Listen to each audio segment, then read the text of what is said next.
Well, we might as well get a slow start here. Welcome everybody so far who has come and joined us either on Zoom today or on Facebook. We are very happy to have you here tonight for a very important subject. Now, I would just like to take a moment to remind you that these events are in part from the Family Engagement and Research course through Kids Brain Health Network and Ken Child Center for Childhood Disability Research. And this is an extended learning opportunity or part of their knowledge mobilization initiative in order to help move information into the hands of families so that they can know about what's going on in research.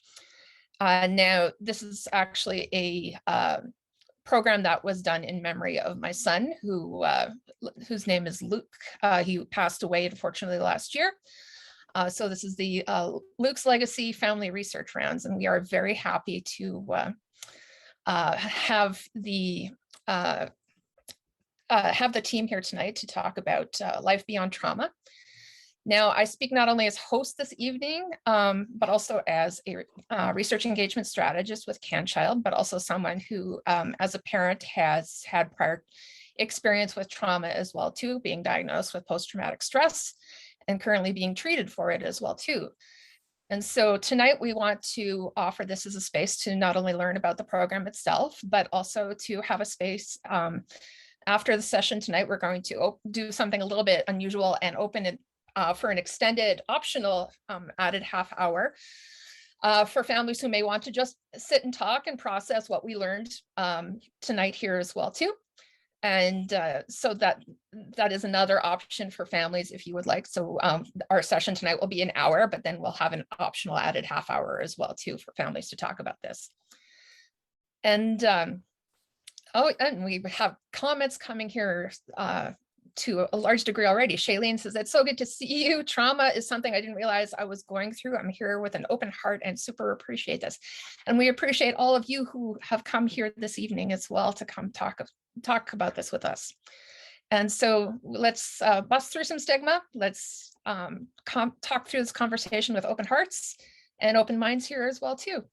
And I'd like to take a moment to introduce you to Dr. Kinga-Posniak, who is my partner in crime for every session, but also for Dr. Patrick McGrath, who is here as a part of the Life Beyond Trauma team, and Donna, who is a family partner with the project as well too. And I'll let you guys introduce yourselves a little bit better than I can here. Go ahead, Donna. Okay. Well, I'm Donna Thompson, and I'm the mother of a young man with cerebral palsy and medical complexities, turning 33 on Monday.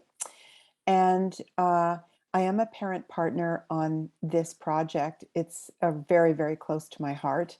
And it's been a fascinating journey, and I've learned a lot about trauma and have a much deeper understanding of the trauma that I experienced as well. Through this study and learning from Elisa and from Pat. So I'm also a co-developer and co-instructor on the Family Engagement and Research course and program at CanChild at McMaster University, funded by Kids Brain Health Network. So happy to be here this evening. Pat? Okay, I'm a psychologist. I'm a professor emeritus. That means I'm an old man and I don't get paid by the university anymore.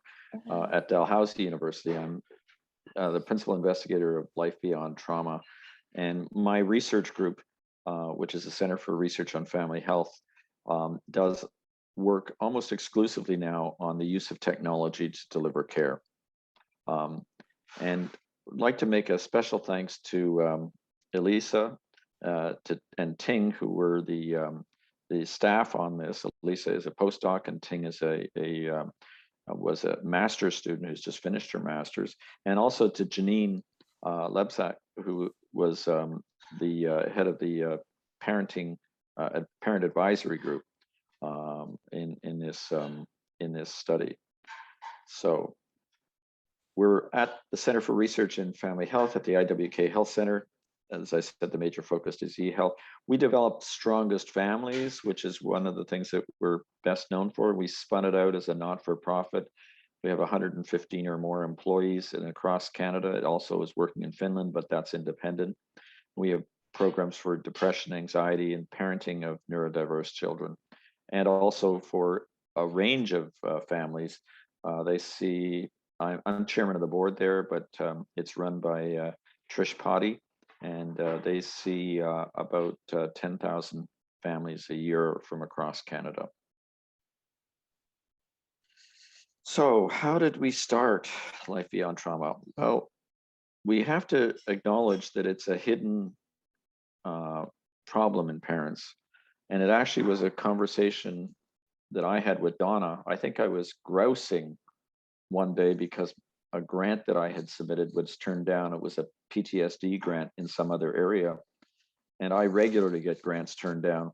And I was complaining. And Donna said, well, why not do a study on us? And I said, well, why? And she said, well, Patrick, just think about it for a minute, that most of us have kids that were whisked off to the NICU when they were born, probably had a crisis or two. Then they made it through that. Then they came home, had a few more life-threatening crises, went back at times to the pediatric intensive care unit. And that's our life, is that there's one crisis after another crisis, and then maybe a period of real calm for maybe months or years, and then another crisis. And we have a lot of trauma. And I said, oh my God, I never thought of that. And so we began to develop an intervention for PTSD in parents. And we really used parent partners as a major resource and an inspiration. Oh, wrong way. So Donna, maybe you could talk about the importance of parent partners. Sure. Well, parent partners on this study were absolutely pivotal, I think, from the identification of the research question to the project design, to reviewing all the scripts for the coaches. Pat's going to talk a little bit more about how that worked in this study with people who were speaking to parents who had self-identified as having PTSD. So I think at every stage, when we wondered, in the team, what should we do? Pat, you would always say, well, let's ask parents. And, I think Janine's role as the chair of the PFAC was very, very important as well, particularly, I'm going to say, in recruitment for the study. It was a real commitment of time and energy, particularly emotional energy, and felt really risky, I think, for parents to say yes to participating in this study. So all of the team on the PFAC was very, very helpful in spreading the word in the parent network about the study. And as a result, we had a far greater uptake for the survey than we ever expected. And I think it'd be fair to say that we didn't have too much trouble filling the study for the intervention either. Pat, I'll let you speak to that. So we should tell you that there's two studies. One was a survey of a large number of parents, and we had about 600 in that. And then depending on how you divide it up. And then we had a small randomized controlled trial of an intervention. And they were both focused on different aspects of trauma. So trauma comes from the Greek word for wound, and the DSM-5, the Bible that most North American psychiatrists and psychologists who require for PTSD is you have to have exposure to an actual or threatened death, serious injury, or sexual violence in one of the, or more of the following ways. You can either directly experience it, you can witness it, or you can learn that it occurred to a close family member or close friend. And then you can be experienced repeated or extreme exposure to the aversive details of the traumatic events. People often have trauma. It's not something that's rare. Most people have had some trauma.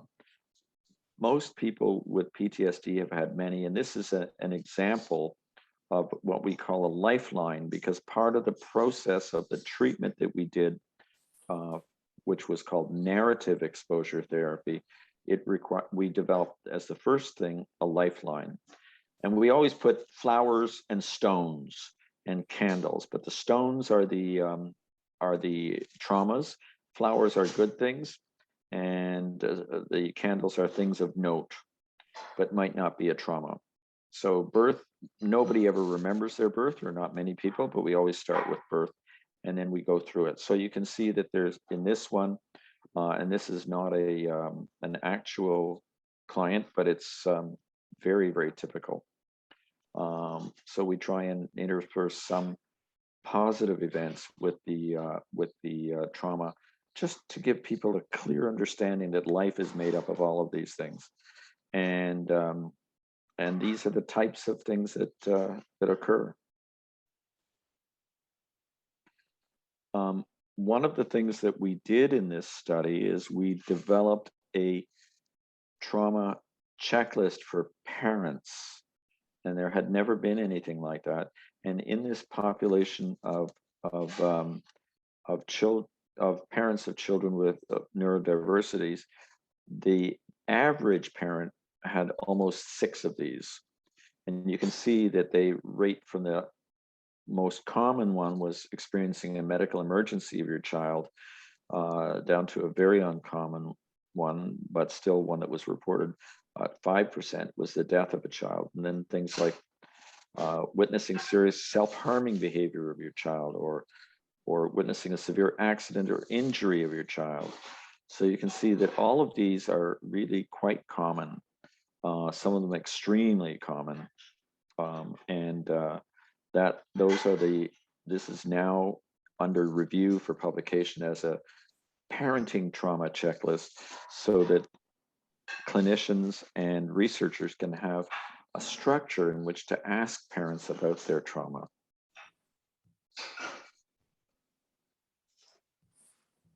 The general traumatic events are something that we used an established checklist, and we found out that the range again was about 5, but from 0 to 17.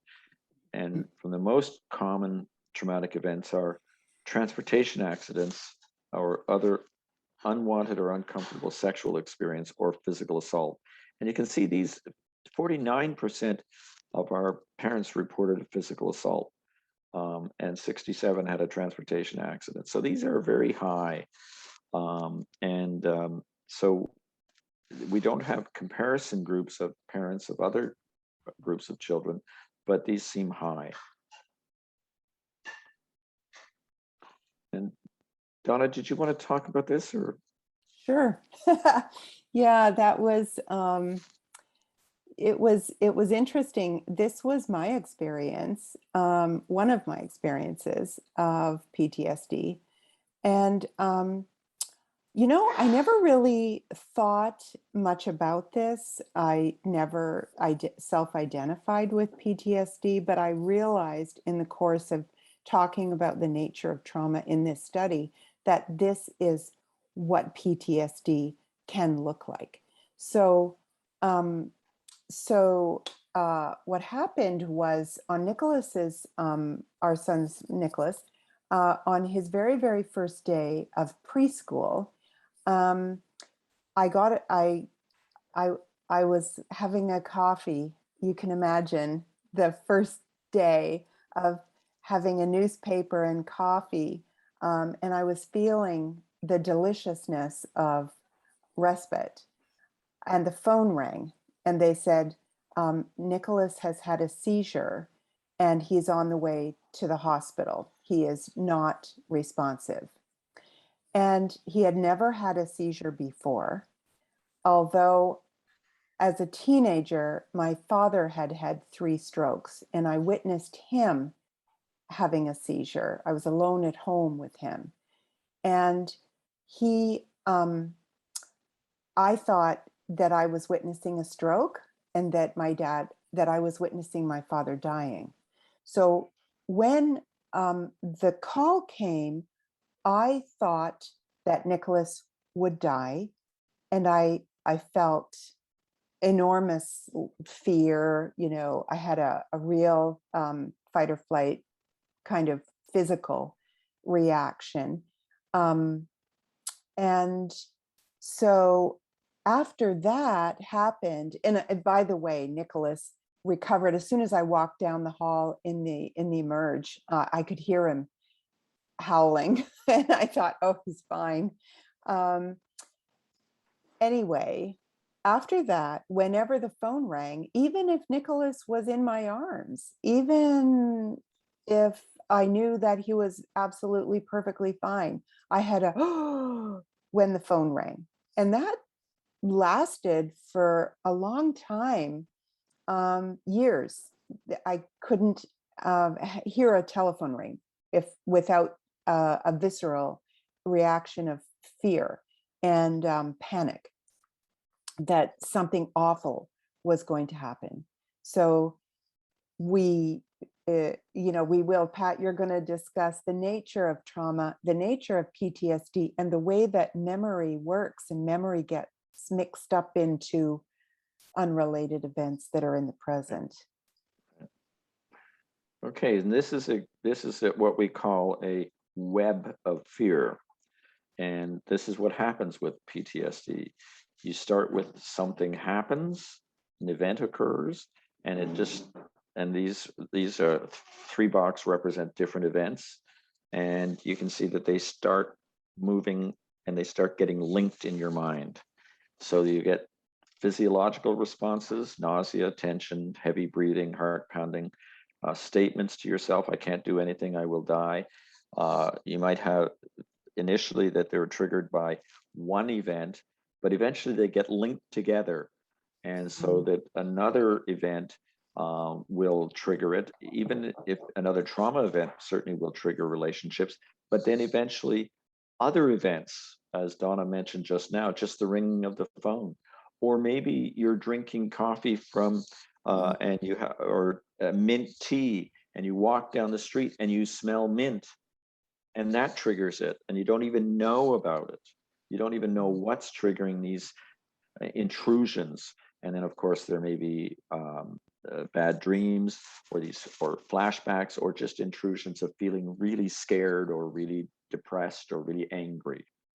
And what we believe happens is that these, over time, different events, you begin to develop these into a web of fear.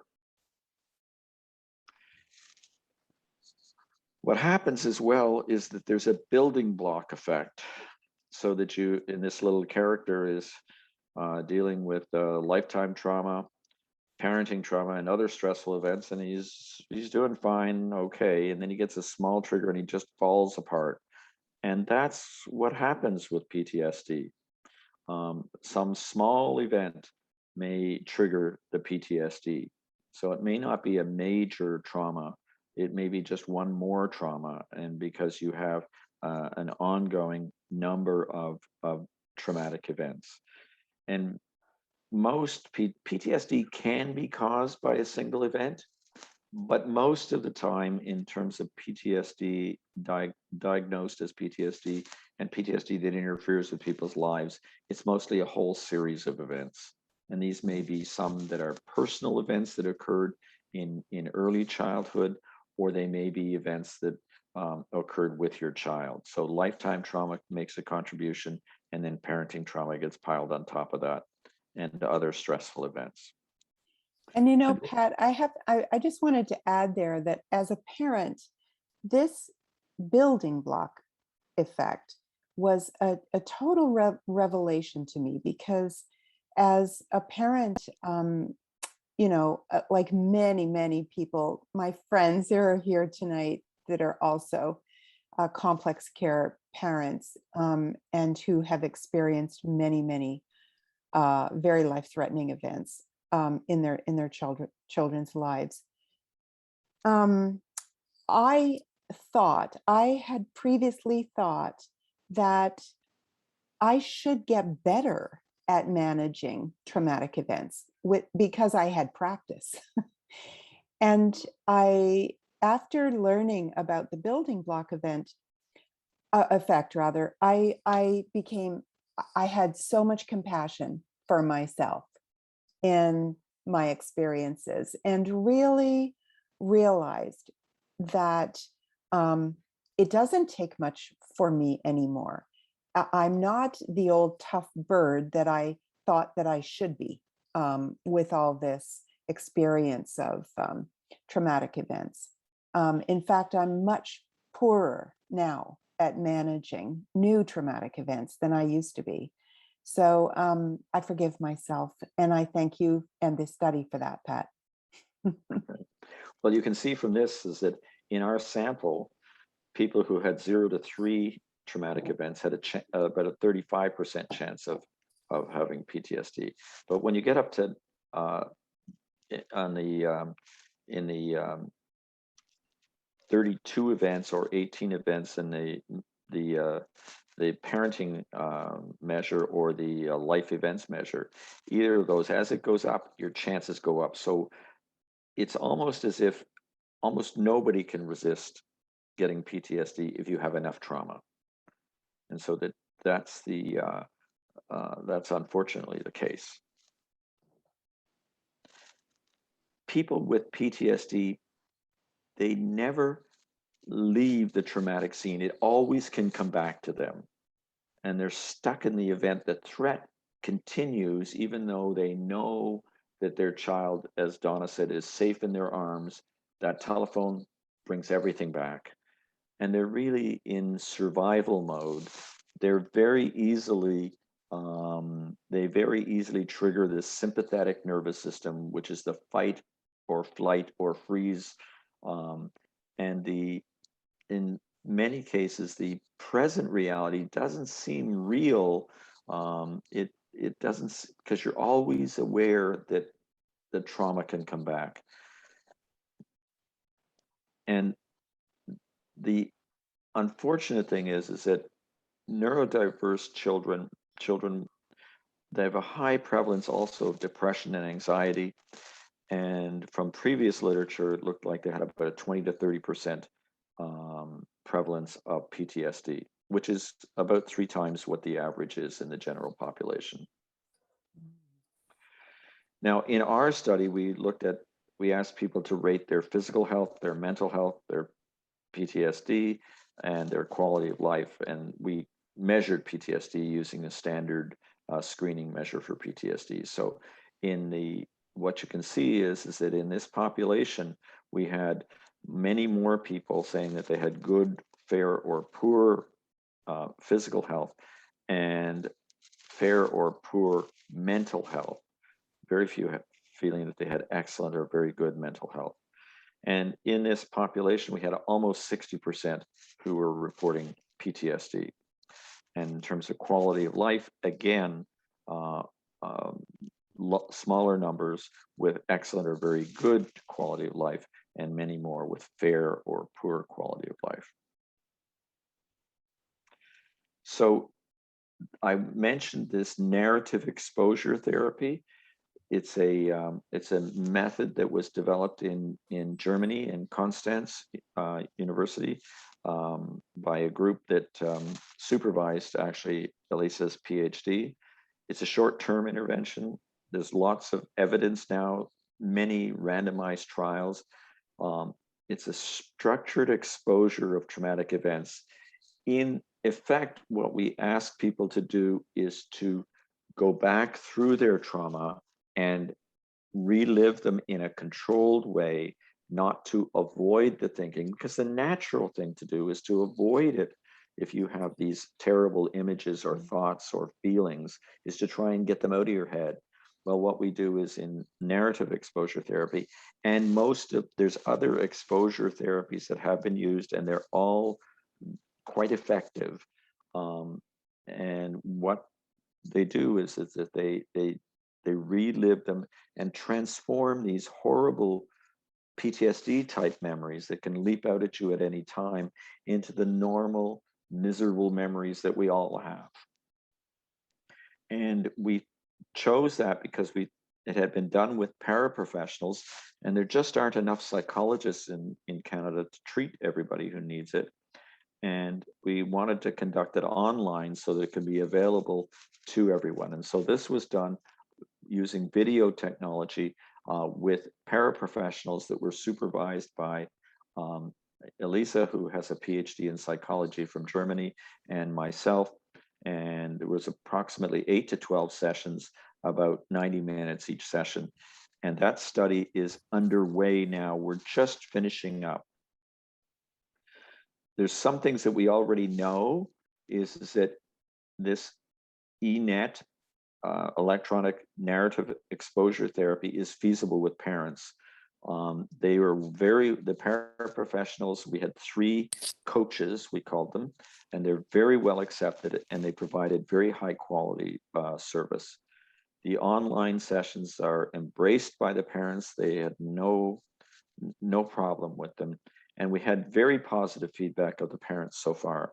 We don't have the outcome measures all collected yet, and we haven't broken the code to do that. The challenges that we experienced is there were many of our families had long hospital stays of the child or sometimes of the parent, and new traumatic events or loss of grandparents or other people during the intervention. And of course, we had the pandemic and homeschooling, which interfered with the ability of some families at times to find the time, because these have to be done in private, find the time to have the sessions. Donna, did you have anything else to add to that, or then we can answer some questions? I just wanted to add that I think when we were going through sort of in the middle, in the thick of the study, in the middle of the intervention, I remember a lot of chats that we had about parents in the actual study doing the ENET, sometimes would postpone. We had a lot of those discussions about how do you get people to not cancel their appointment with the paraprofessional in this study. And I just wondered, Pat, if you wanted to say a few words about that dynamic of how the avoidance, and that's not to say that many people didn't have, as you've said, perfectly good reasons for having to cancel.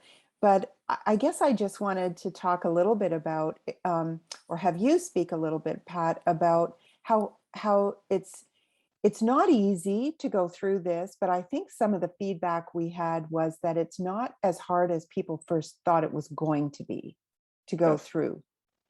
Well, I think first of all, we have to think of avoidance of these thoughts as perfectly natural. Mm-hmm. I mean, why would you want to think again of the time when your child was his or her life was threatened? You absolutely wouldn't want to think of it. But unfortunately, by avoiding something like that, what happens is you get an immediate relief, a little bit of immediate relief, but in the long term, these memories stay as disconnected, highly emotional memories.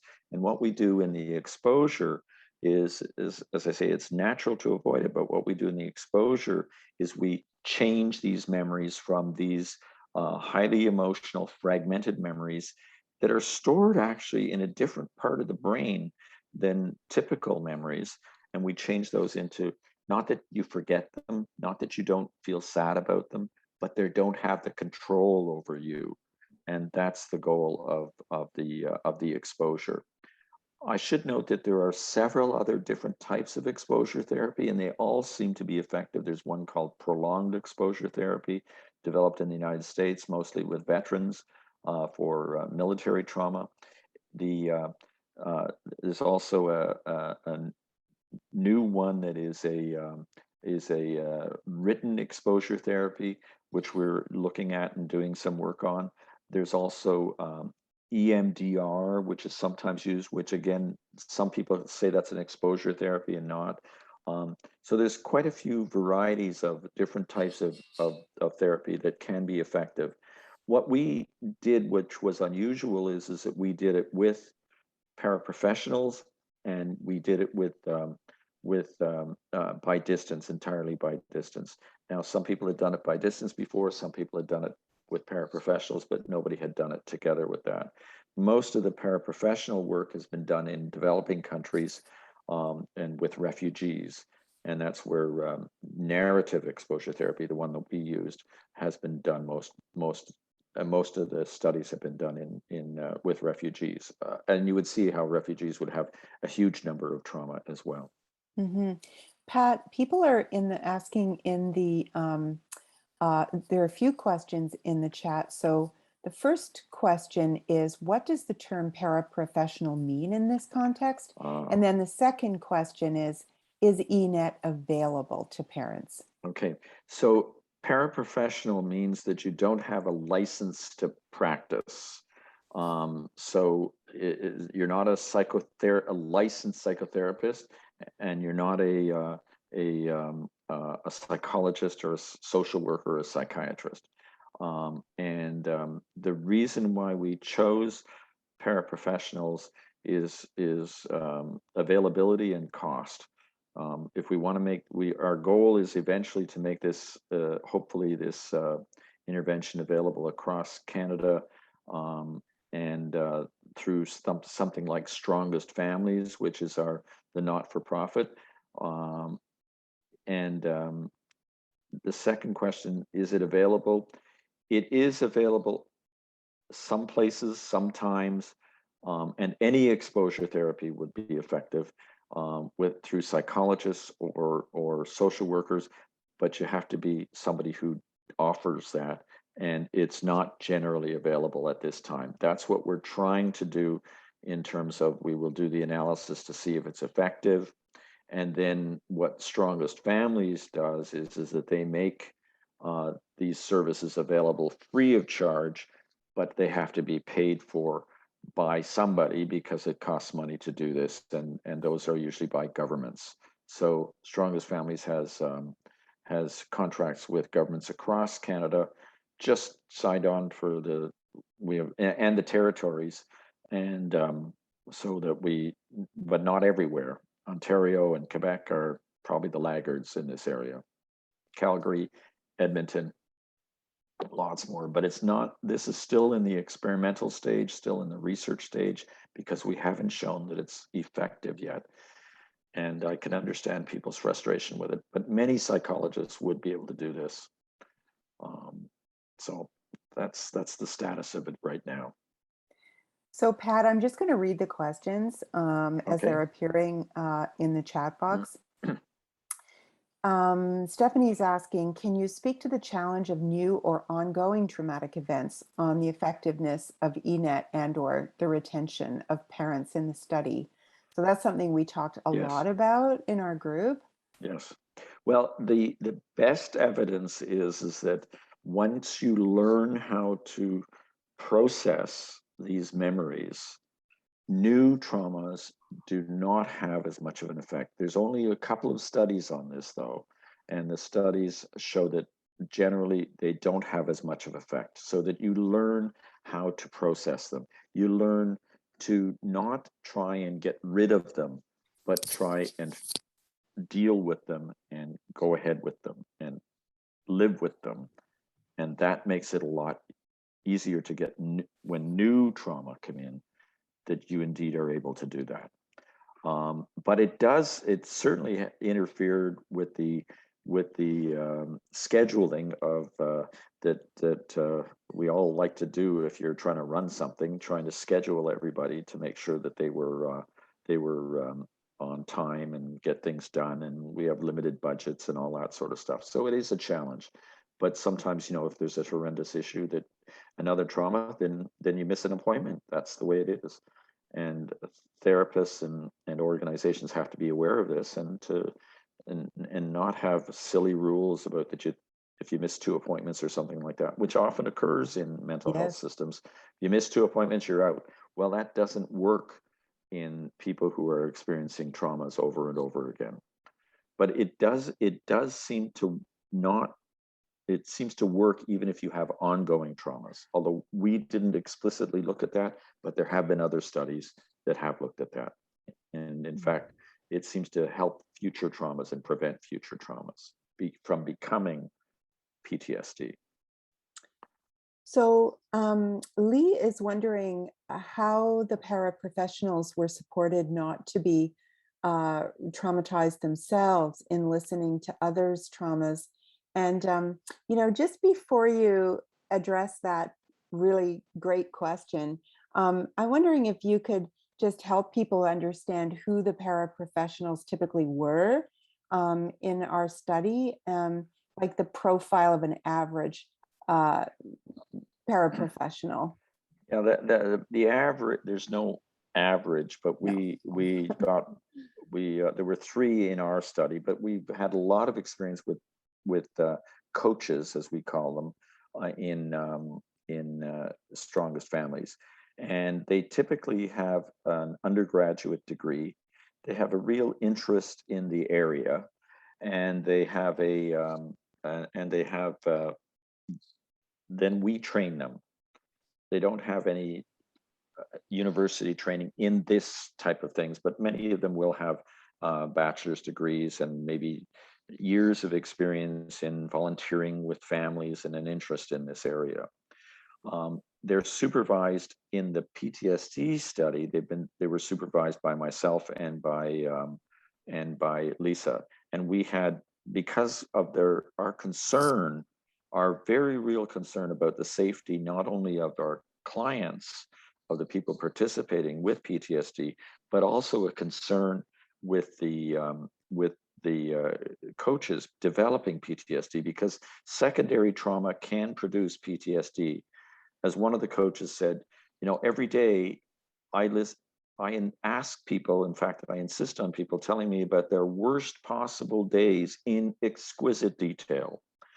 And certainly what we did was we had a lot of supervision. We also had a lot of support group among the 3 coaches.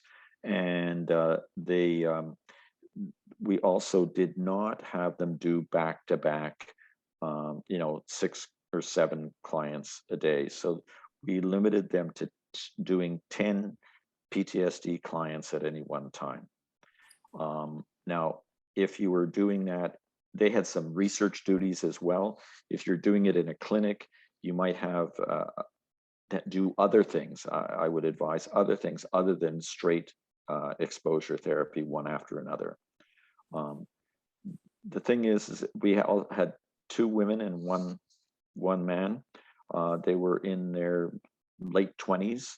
All of them had, 2 of them had extensive experience with families before. One of them had most of his experience in telephone support in a bank. But we had our doubts about him at first, but he convinced us through the interview process, and he worked out extremely well. He is going on to do a doctoral degree in psychology starting in September. So he parlayed this experience into further education for himself. One of them went on leave from Strongest Families and is now going back, and the other is starting a master's degree in social work. So another question, Pat, from this time from Facebook. What is the written script PTSD treatment called? It's called Written Exposure Therapy, and it's by Sloan and there's a book published on it, and it is based on work by Pennebaker on writing out your issues, but they've codified it and done fewer trials than have been done for narrative exposure or prolonged exposure. But the trials that they've done are quite convincing, showing that it's effective. And so it's something that is quite effective. So it's written exposure therapy, and it's the senior author is Sloan. Great, thanks. And can you speak to the added challenge of a language or cultural difference? For example, parents with PTSD from a different culture and whose first language is not English. Did we have anybody on the study that fits that description? We certainly had people with those issues. In general, it's better to do the exposure in the language in which the trauma was laid down. So if the person was, came to Canada and learned English, then it would be, and the trauma occurred when they were in Canada and they were thinking in English at that time, then it would be fine to do the exposure in that. We do know that there are lots of differences between what the attitude towards PTSD is, but in different cultures. Some cultures regard it in a different way, more that it may be due to different things happening to you, and have different explanations for it. But exposure therapy has been done in many, many different cultures. And in particular, NET has been done in many different cultures with refugees in developing countries, in war-torn countries. And so that it's clear that PTSD occurs in all cultures, and that the interventions are effective in all cultures. Now, in some cases, with refugees in particular, a translator is used, and that has been shown to be effective, so that the therapist works with a translator and with the client. Not as ideal as somebody who knows the language, but I think that sometimes we have to do what's possible rather than what is perfect. Yeah, is that the truth? Another question from Facebook: will ENET help with CPTSD? Yes, I'm just complex. taking a complex. Okay, I was going to. PTSD, absolutely. Most of the participants in our study would be classified as complex PTSD because of the multiple traumas and their experiences. Yeah. The other thing that's important, in my view, and this is a debate in the literature and a debate in clinical practice, and that is that some therapists think that you should prepare and stabilize people very well before they experience exposure therapy, so that they want to try and get rid of the depression and the anxiety, which is very, very common, or other problems. The thing that my position and the position of people who do exposure therapy all the time is that sometimes those other problems are due to the PTSD. And so if you wait until you get rid of all the anxiety and depression, you'll be waiting for years.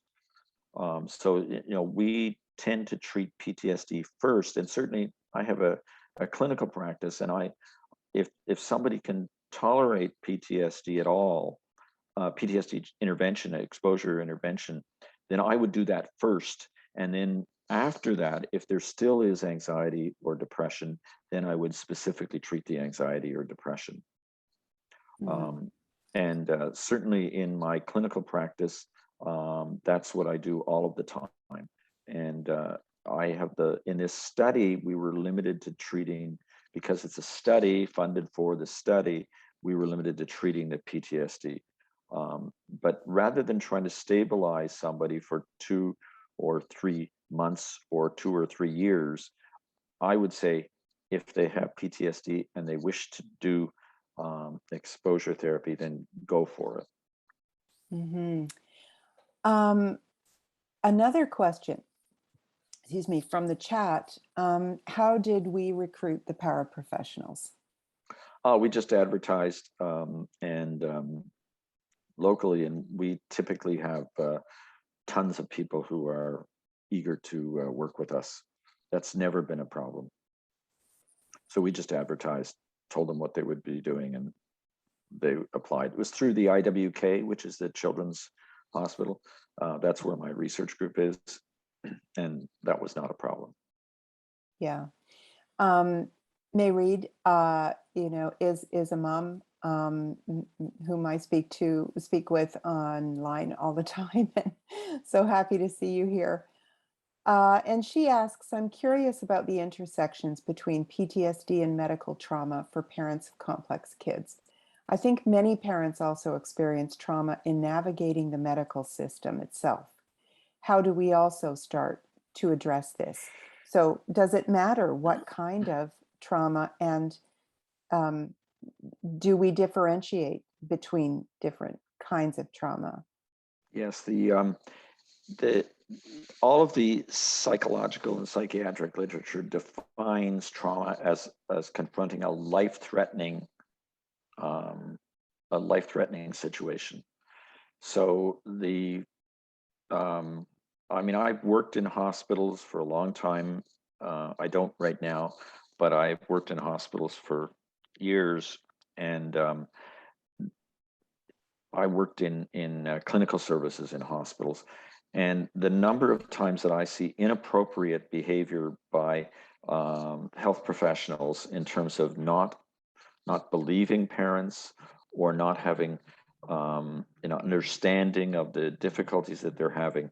Now, at the same time, when you're running an institution, and there are some things that make running an institution easier and more difficult, but sometimes these institutions are just not very family focused, and I think that certainly is difficult. Would not be considered a trauma in psychological literature, but it certainly is trauma in common discussion of what a trauma is, and it's really very, very difficult for parents to navigate these things.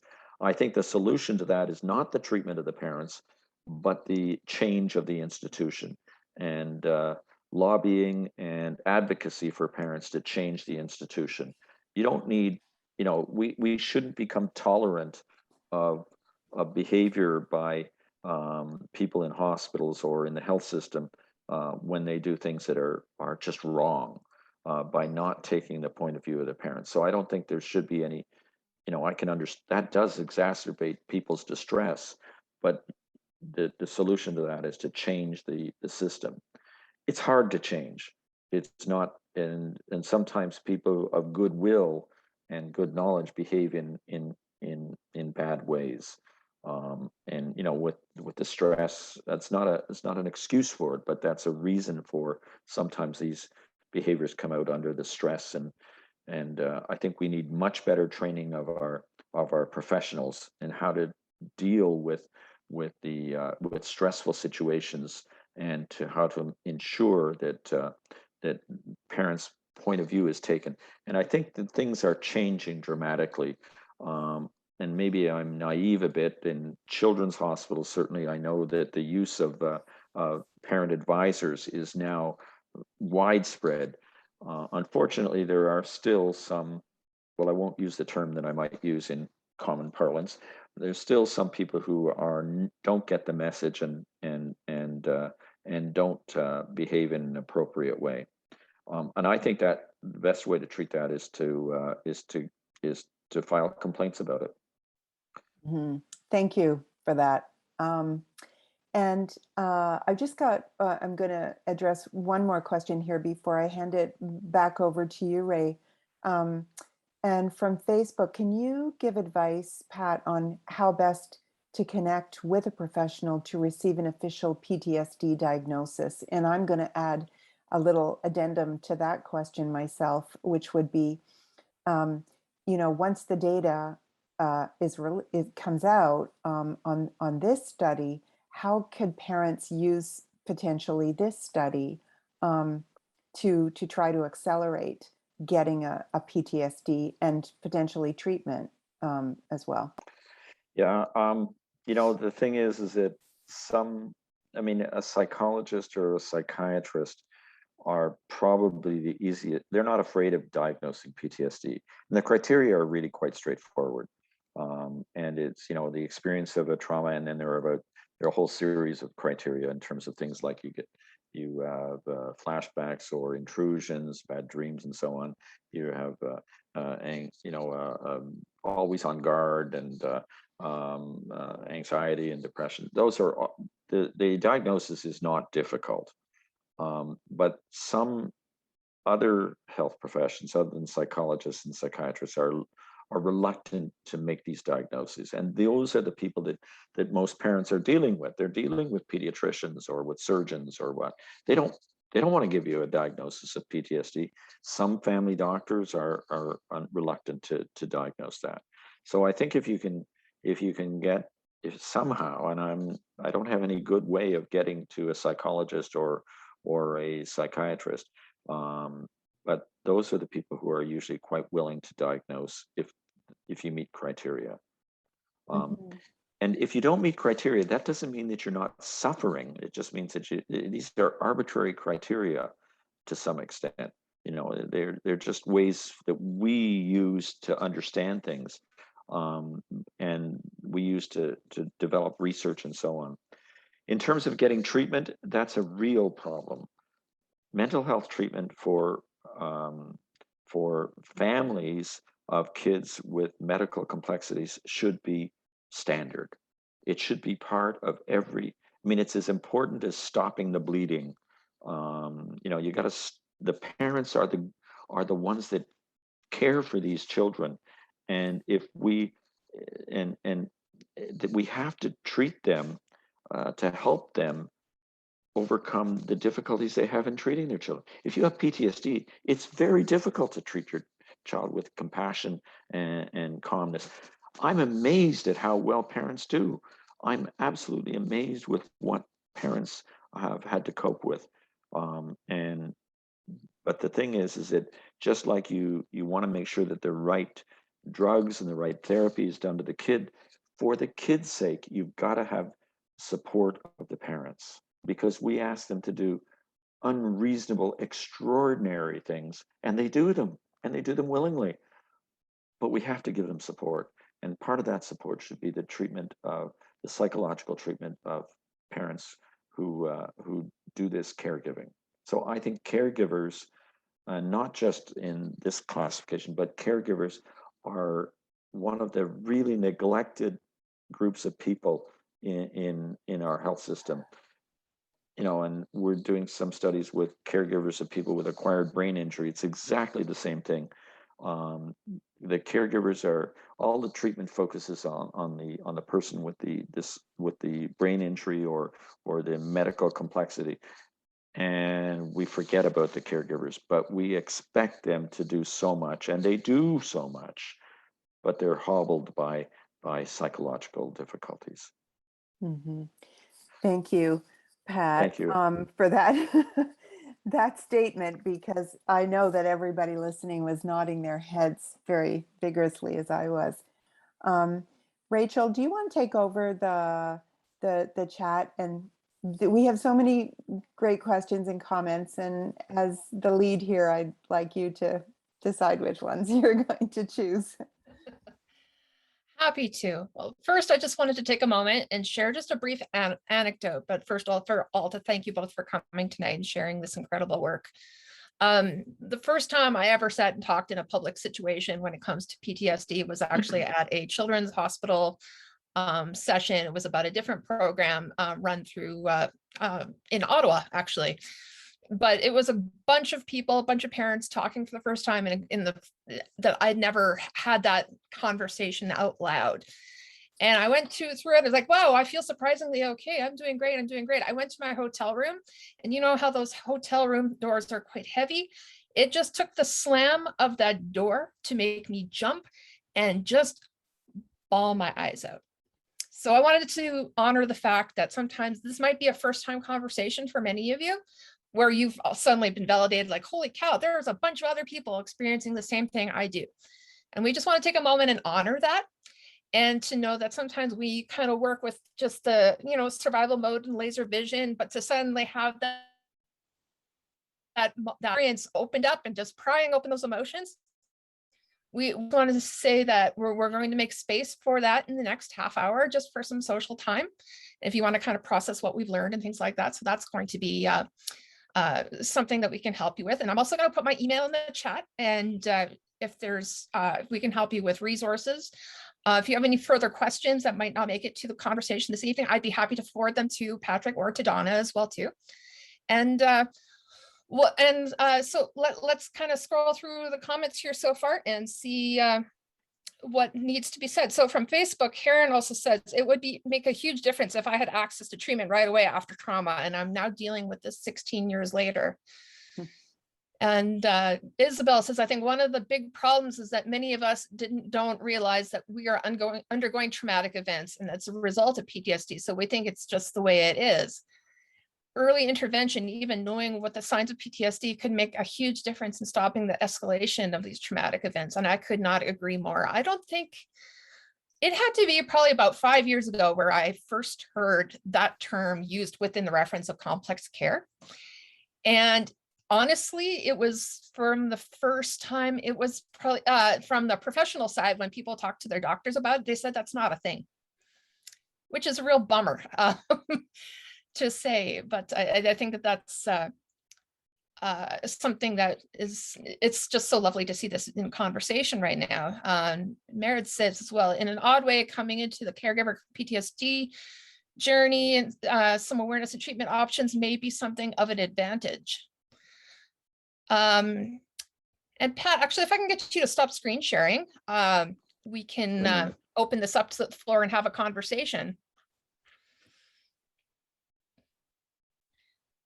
Now, if you would like to come off mic, this is a time you're more than welcome to. We can have, we have a few more moments for questions here.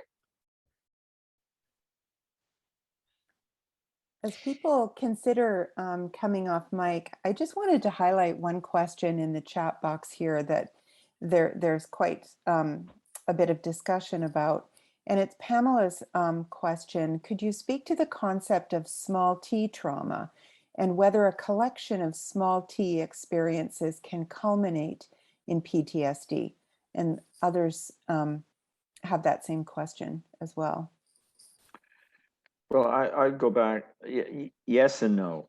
I think that the burden of small traumas over and over again, not meeting criteria for the official diagnosis of PTSD, it can lead to similar sorts of symptoms.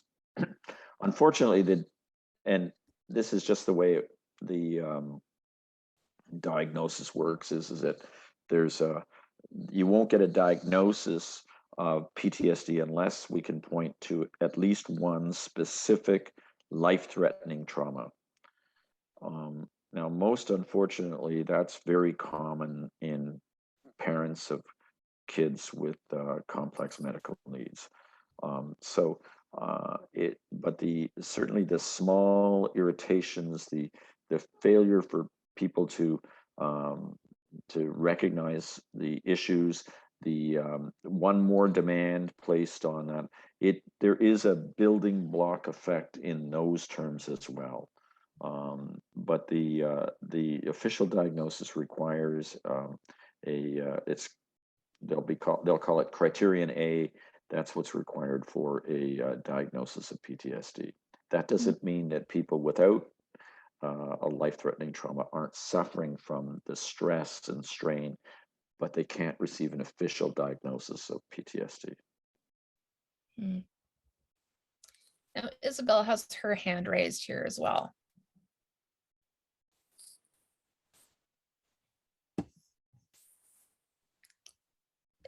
Isabel, you're welcome to come off mic if you like. Oh, just lost my dog. Be right back. Okay, Shailene, you're up. Sure. What I was going to say is one of the things I've done in our journey is we have a child who has significant mental health issues and has spent a lot of time in hospitals and treatment, et cetera, et cetera. And I often wonder, and I know that the care always surrounds the patient. However, one of the things I've done is I'm a peer facilitator for an evidence-based program for those whose loved ones have emotional dysregulation. And the healing that I found there is incredible. And that's why I continue to do that work. So, I think that it would maybe fair to say that parents like us who have children with complex diagnoses, you might expect that, these things are kind of inevitable. So why not help with skills at the onset as opposed to waiting? I don't get the waiting part. Because maybe there could be some prevention here if we had skills. Like if I had these skills, like I actually didn't even realize until I was in the situation where I did a PTSD survey at one of the studies I was involved in. I hadn't even considered, even given what I'd been through, that I would have PTSD. And when I went through that survey, I'm like, oh my goodness, why didn't I realize this? So now at almost 50, like I went to the mail the other day, and this may be like a really funny example. Apparently I got a jury duty letter. Well, because of the level of my daughter's dysregulation, we've had a lot of police in our house, an ambulance and paramedics. And when I got that jury duty letter, my brain just went, ah, and I get it now. But, and I had to, use my grounding skills. If I had learned these skills though, when she was suffering and we were suffering so much as a family, I just don't get the prevention piece because it's not there from my experience. Right. I totally agree with you that we know that anxiety, depression, PTSD are all extremely elevated in parents who are caring for these children. That should be part of the whole process, is teaching skills to try and help that. And I'll tell you that there's enough research now to say that should be done. There's not enough research done. There's been very little demonstration of how to do that yet. And there certainly is even less understanding that should be part of the program. You take care of the acute needs of the kid, the chronic needs of the kid, and the chronic needs of the parents. Otherwise, you're not doing your job. Now, oftentimes those resources aren't at this point in time available, but they would, that's if we're going to do the best care, that's what we have to do. And we hope that our studies will help nudge that. But the thing that will really nudge it even farther is you people demanding that happen. And it won't benefit you, but it'll benefit the next generation of parents. Absolutely. And I can say with some of the initiatives that have come out with the current election, we have one program called Inspiring Healthy Futures that's being done by UNICEF, Pediatric Chairs of Canada, Children's Healthcare Canada, and the Canadian Institute for Health Research. And one important key factor is that they are looking to see what needs to be done in terms of developing a health framework for families and investing in children. And I will put the website in the chat here as well too. But I think if there's one space that families can help to continue to advocate, is to talk about this specific area and ensure that that's a part of that conversation ongoing. Now, Isabel, I wanted to give you a chance to chat here as well too. Thanks, my dog calmed down. Really appreciate the conversation that we're having today and this presentation and the work that's being done. I have some thoughts on the ideas of diagnosis versus not diagnosis because of that, to get that PTSD diagnosis, regardless of the fact that it can take us a long time to get there, if we even get there as parents or as siblings, which is even harder, is that regardless of whether you meet the criteria for that or not, that idea of those small t traumas, that lack of trust in the system, all those things that are still contributing to us essentially feeling the same way, but without meeting the criteria. So not that I'm going to change the diagnostic, DSM, whatever, but it strikes me that services need to be set up if we're future proofing this, so that therefore what people actually experience rather than for diagnostic criteria, and what we're experiencing is bigger or beside or different than, because it's something that hasn't been really recognized before when it comes to medical PTSD or chronic stress, whatever. I'm working on another study about this as a parent partner, but it just strikes me that if we need to think more broadly if we're all going to get the care that we need. Absolutely. I couldn't agree with you more.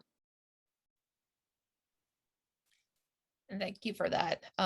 Mary, you are next on my list here.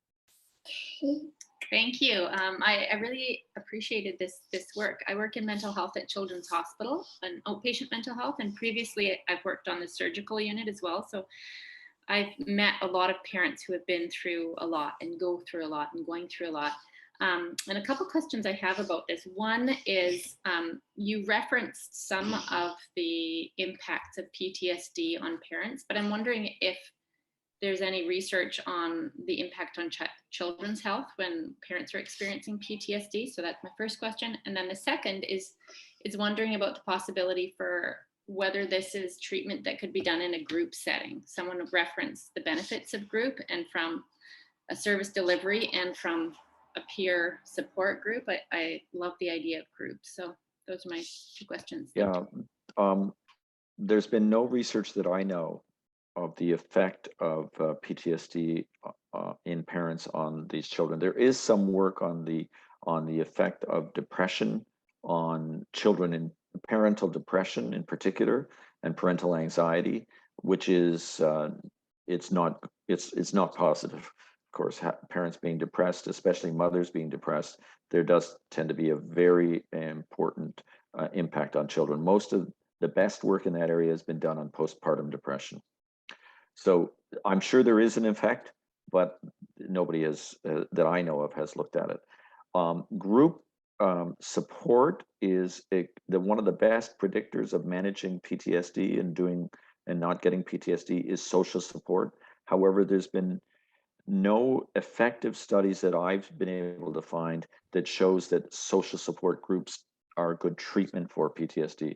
A lot of these types of things would be very difficult to do in a group, and because we probe the depth of people's memories and thoughts and feelings. It's not uncommon that we are the first person that somebody has talked to about these things.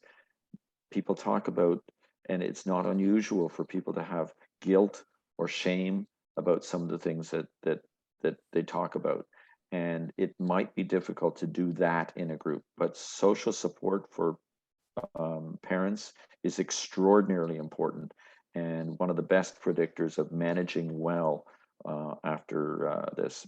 Social support protects against PTSD, but no intervention that we know of to increase social support has been demonstrated effective that I know of in PTSD.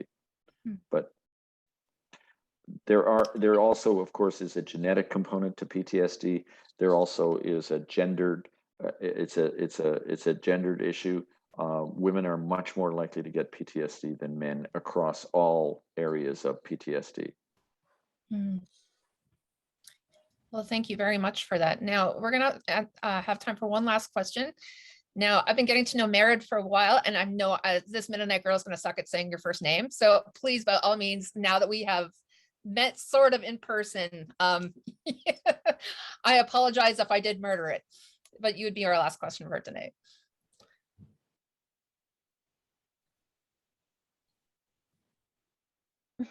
Okay, can you hear me? Yep. Yes. Okay, yeah, it's Mairead, like parade. Awesome. Good to know. Irish spelling. Yeah. It's Sorry, a there's been a lot of great K. Irish name. Yeah, very Irish. Doesn't get more Irish. Well, Patrick. except for Patrick. Yeah. I was just thinking.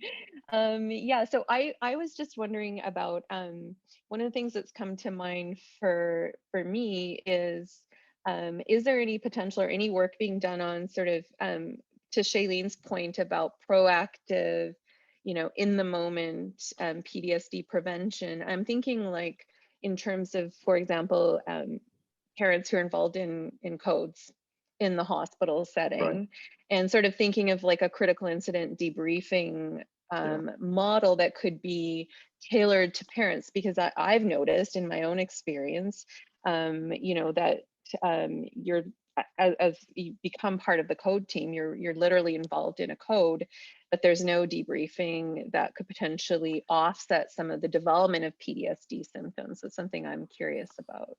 Yeah, clinical stress debriefing was very popular and still is, but mostly about 20 years ago. There have been numerous studies of clinical stress debriefing not shown that that is effective. The proponents of clinical stress debriefing, there's been Cochrane reviews and so on, which is the gold standard review of clinical stress debriefing. The proponents of clinical stress debriefing said, well, you did it all wrong. You included stuff in those studies and so on. But right now, there's very little work done to show that immediately after a code or something like that, that there is an effective intervention. There's 1 or 2 studies that I've seen that are suggestive, but there is quite a bit of work done that when symptoms first begin to emerge, so a month later, if you're still thinking about that code, that may be the time that things can be done. And the thing is that, if you're still having symptoms from that code or from that incident a month later or 2 months later, then that's the time to do something about it. There's most of the studies that have been done in that area are exposure studies again. So going over the situation rather than avoiding the situation, going over the thoughts and images, preferably, of course, in a safe it has to be in a safe situation in a way that you can actually manage it. But rather than avoidance is what builds PTSD. But there's not enough. There's some good literature on that once symptoms begin to emerge, but not critical stress debriefing. Although it's very popular every time there's a shooting at a school, teams of people go in and do critical stress debriefing. Not much evidence from scientific literature. I'm not saying that it doesn't work. It's just that there's not much evidence from the scientific literature that would support it.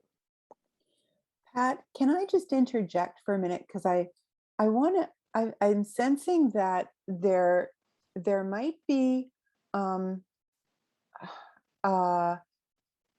there might be a need to talk a little bit about the way that PTSD works and how it is different from harm to parents by other forms of mental and physical suffering.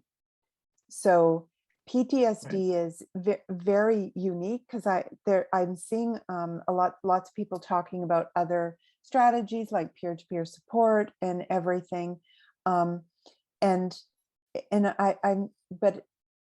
I guess, can you say again, what makes PTSD so different from other harms and other forms of suffering that we experience?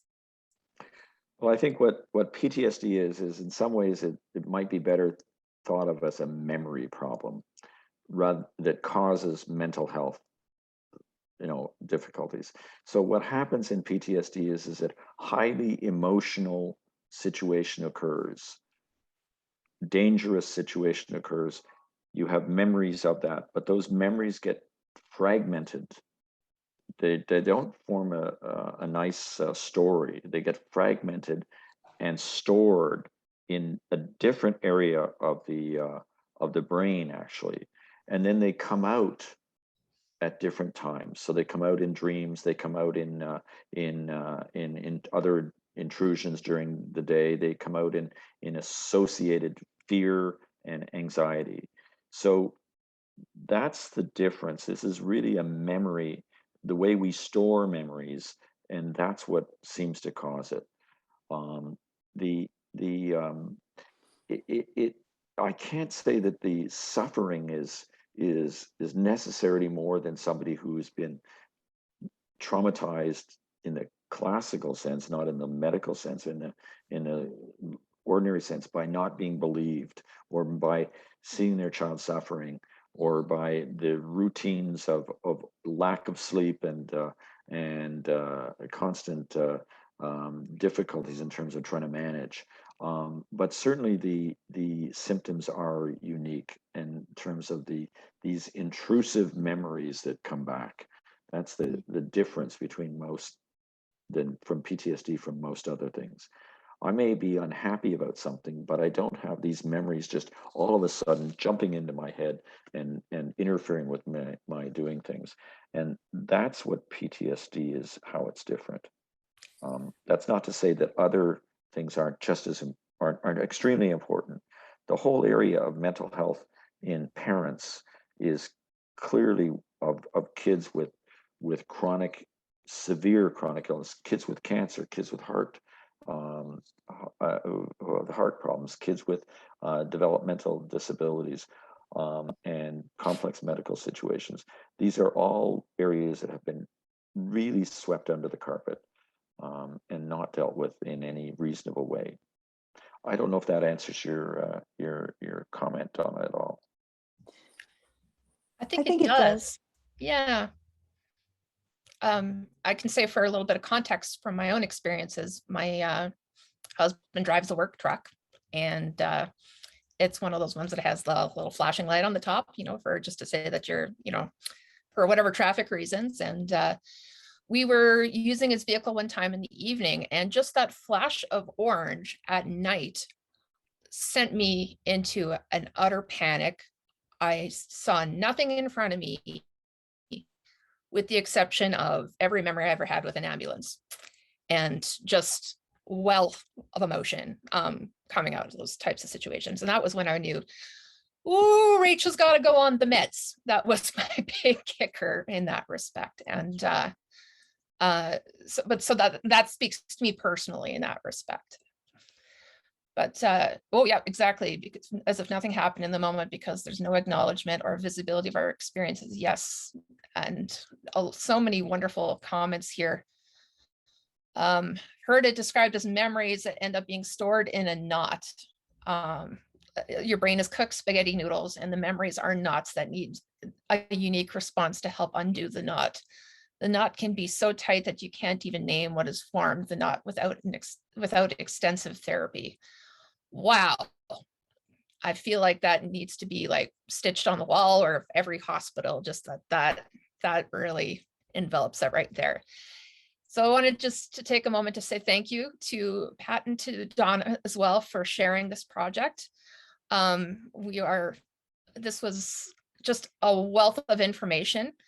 And we just want to have this opportunity at this point to say, we're just going to close it up for the evening. And if you are on Facebook, the link to the Zoom meeting is also in the comments section as well too. If you want to come hang out for the last 10 minutes, just to decompress and talk informally. This part is a new part to the conversation that we want to have, just to give people space to just talk informally and maybe process a few things that kind of went on with the conversation this evening. So Kinga, if you could take us off Facebook Live. Now you're all welcome to stay if you like, just to talk a little bit further. This is the less formal part of the evening. So if anybody has questions or thoughts or comments that you want to add as well too, thank you all for coming as well.